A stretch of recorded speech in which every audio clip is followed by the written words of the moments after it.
Welcome to the Research Reimagined podcast, brought to you by Nottingham Trent University. I'm your host, Helen Darby-Dowman, and I'll be inviting some of NTU's brightest minds to explore how their research is helping us to deepen our understanding of the world. From online addictions to transgender rights and sleep disorders. Listen as we discuss some of society's most pressing challenges and uncover some of the ways our research is making a difference.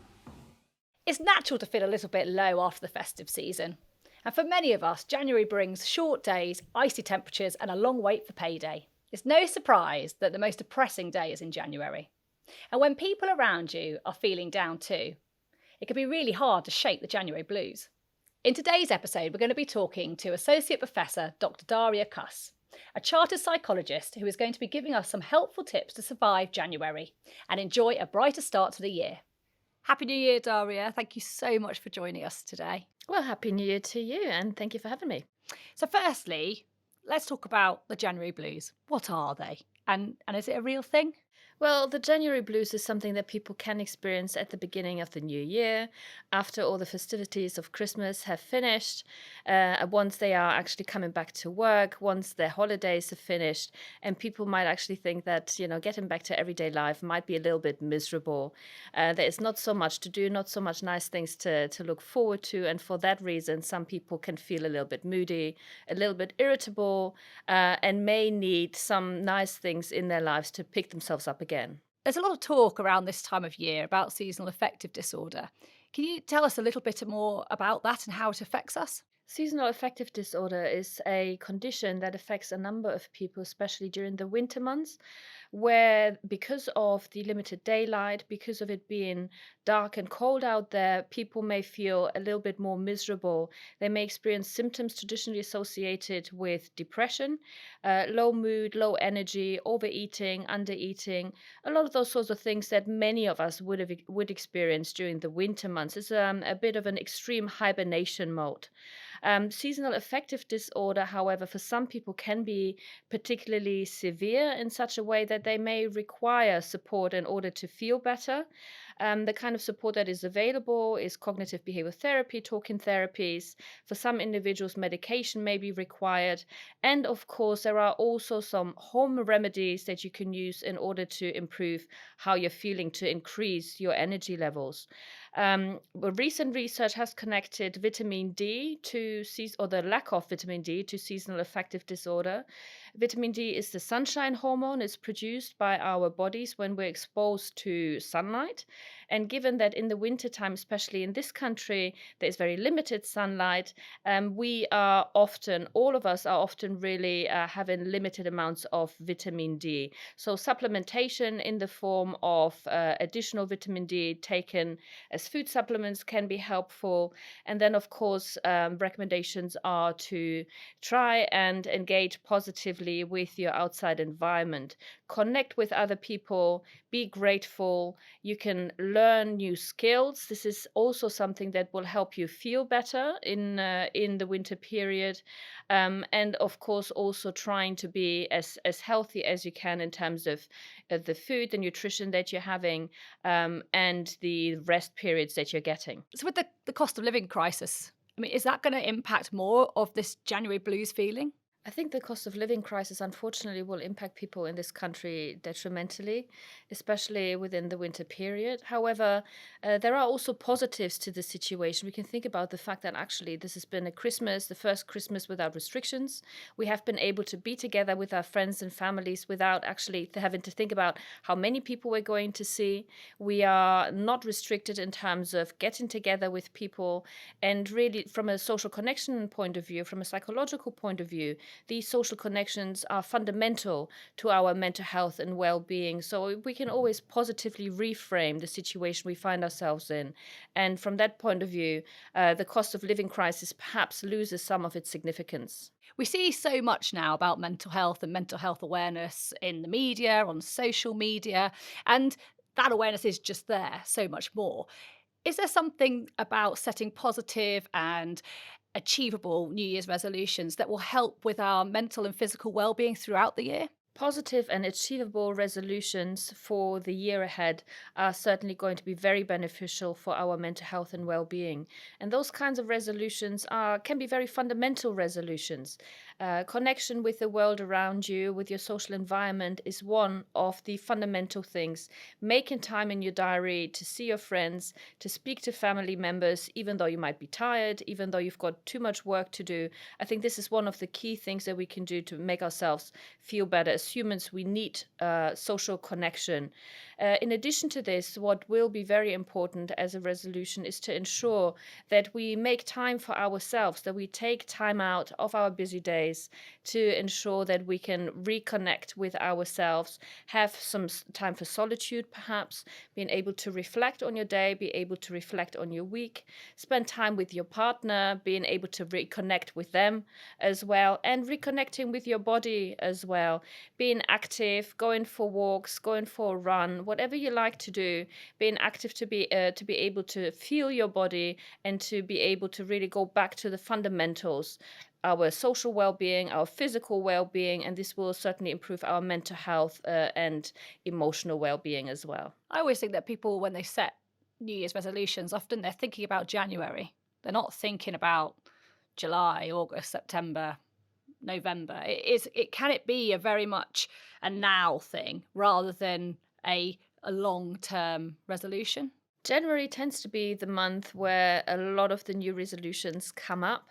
And some people might find it very difficult to engage with all of the resolutions within that time period. What I would recommend is to set resolutions, small, tiny new habits that may be formed throughout the year. And one of the things that you can ensure that this is working more successfully is to set yourself nice things to look forward to throughout the entire year. That may be catch ups with your friends, for example. There may be a nice holiday that you're looking forward to. Small little things like that are definitely going to improve how you're feeling and how you're going to set into the new year as well. Blue Monday is supposedly the saddest day of the year, and it typically falls on the third Monday in January. So this year it's the 16th. Is there any science to back this up? Like, what makes the third Monday in January the saddest day of the year? Well, Blue Monday has really been conceived as a sort of a gimmick by a British travel company, probably around 20 years ago now. So there isn't really any scientific evidence to back this up. However, when we're thinking about that time of the year, we can think about how the seasons are changing, the limited effects that light or the lack of light might have on how we're feeling. It being dark, we probably have gained a little bit of weight over the Christmas period, indulging in nice food and nice drinks. And for all of those reasons, January in general, so not necessarily the third Monday in January, but January in general may indeed be a bit of a miserable month. It's a difficult month for many people. They set themselves resolutions, which not always go to plan, which of course may be problematic. There is a lot of pressure people put on themselves, and all of these reasons may contribute to people feeling a little bit miserable, a little bit down, having lower energy, and really not necessarily feeling the way that they would want to feel. And so some of these factors could be making life really, really difficult for people, especially if they do set New Year's resolutions. And as you've just said, we put sort of high expectations on ourselves. Research has shown that about half of all adults make New Year's resolutions, but only, well, less than 10% actually keep them up. I mean, what are your thoughts on that? The new year is always a good time to make new resolutions, especially when you've got an opportunity to reflect on the previous year, the sorts of things you've achieved, the sorts of things you set out to do, and how you've managed actually do them. Now, if your New Year's resolutions are unrealistic, which unfortunately they very often are, then unfortunately you are likely going to be disappointed. So, if I set myself the resolution to run a marathon next year, and I'm definitely not a runner, then I will find it really difficult to do that.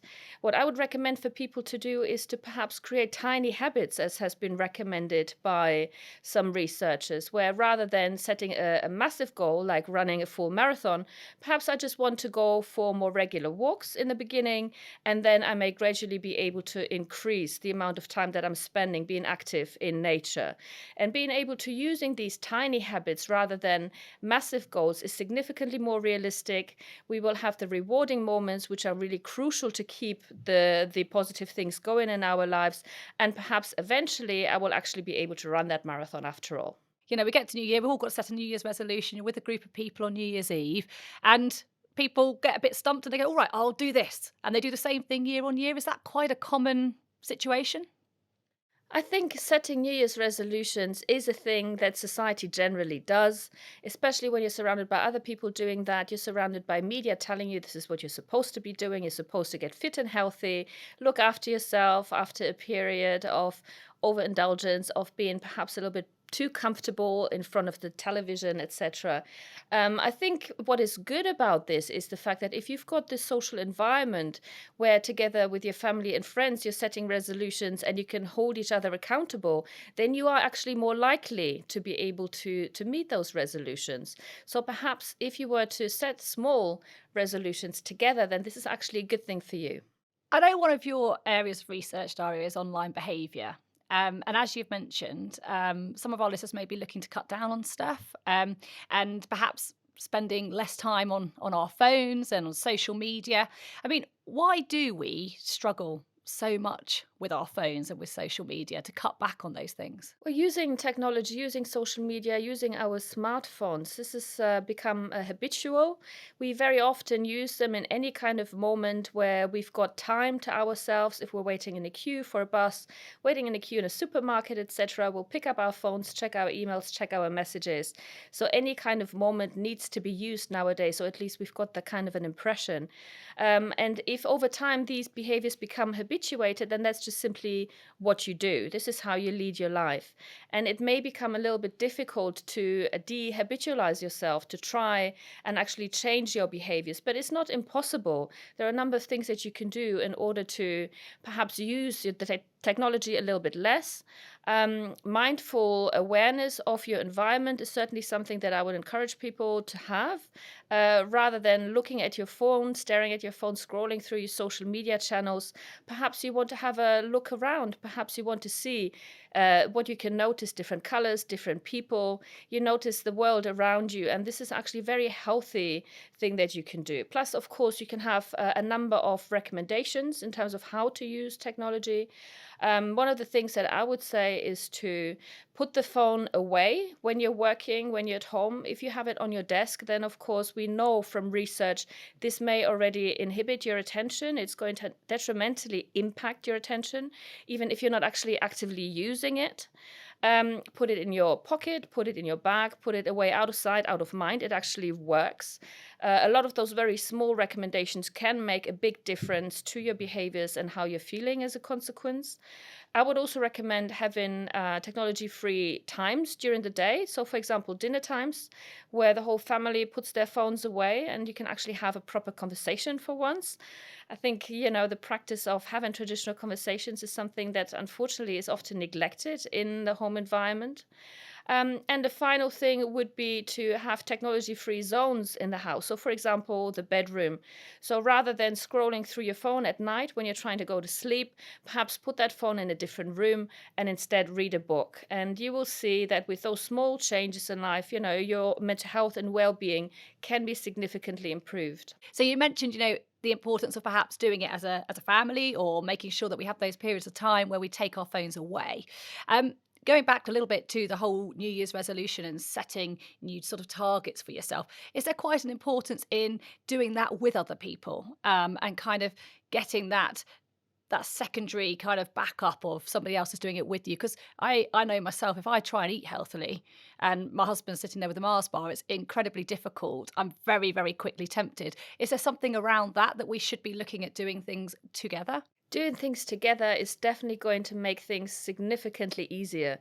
So, if you and your family decide together that you want to eat healthy, hopefully you'll be able to convince your family members to do that, then this is going to make life easier because it means you don't have to cook separately for yourself and for them as well. You don't have to cook two different meals. Plus, of course, temptation will increase if they're eating cake in front of you and you're eating your apples.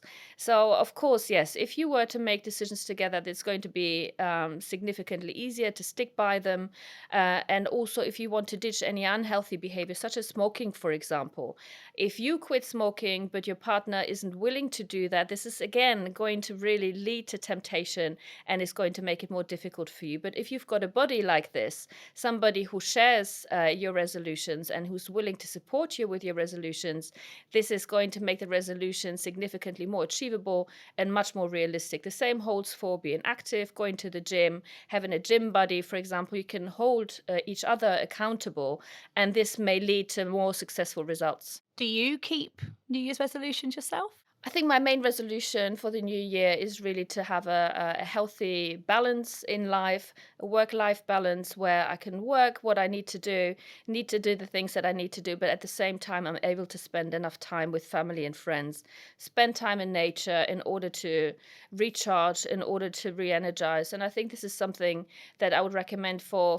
everybody to do because, we are living in a world that is a very hectic world, lots of things to do at all times, and slowing down, being able to be a little bit more mindful, being grateful for the things that we have in life. All of those things will certainly contribute to a better year. Have you got some top tips for those people that haven't yet set New Year's resolutions or perhaps have and don't really feel they're accomplishing them? Top tips would be to make sure the resolutions are realistic, create tiny habits rather than large resolutions, make sure that you've got somebody to hold you accountable for those resolutions, and reward yourself for the small changes that you can implement in your behavior so you're likely to engage in those changes again. Daria, thank you so much for your time. I hope now that we can all set some more realistic targets, have a much happier winter period so they get rid of those January blues.